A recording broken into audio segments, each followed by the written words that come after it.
At a desert air base in Jordan, some hope perhaps for the starving people of Gaza. Not just because two aircraft, one Jordanian, the other from the United Arab Emirates, were being loaded with relief supplies, but because the airdrops are a sign that the humanitarian crisis in Gaza is now high on the international agenda. Deaths from starvation have finally forced it there in a way that months of warnings from Palestinians and from the UN could not. The Jordanian aircraft took off for Gaza's airspace.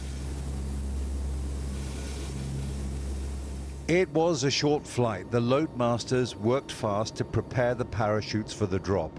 If they didn't open, a ton of relief supplies on a pallet could kill a family if it landed on a tent, which is the only shelter most Gazans have now.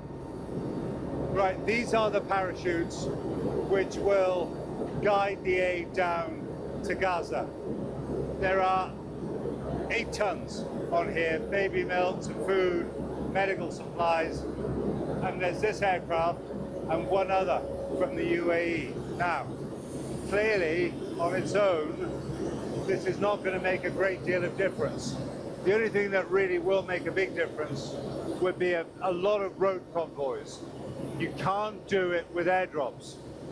But airdrops are symbolic, they're telegenic, they look good on television, and they give the impression that something's being done. And without question, the fact this is being permitted by the Israelis means that they have responded to pressure. As the Hercules approached Gaza, the countdown started. 3 minutes to go.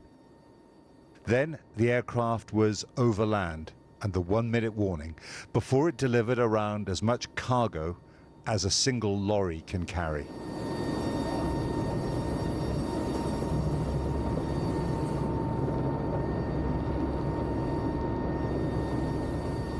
They counted the parachutes and gave a thumbs up. All of them opened. Airdrops are usually considered a last resort, a way of getting limited supplies fast to remote and inaccessible emergencies. But Gaza is not remote, and it has been inaccessible because Israel has ruled that it must be. So the Jordanians have passed on a message from the Israelis. The Israelis don't want us to film out of the window at the devastation inside Gaza. But I've spent 10 minutes looking at it with my own eyes.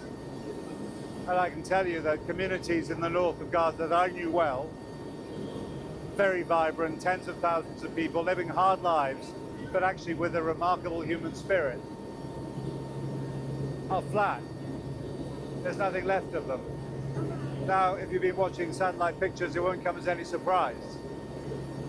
But seeing it is really something.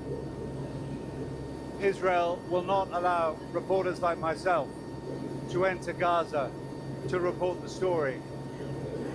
And they don't want us to see it, to film it anyway, from above either.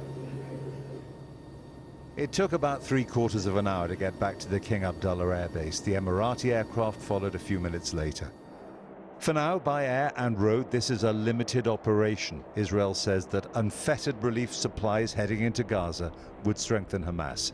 The fact is that aid has not been reaching the people who need it most, and if that doesn't change, more will die.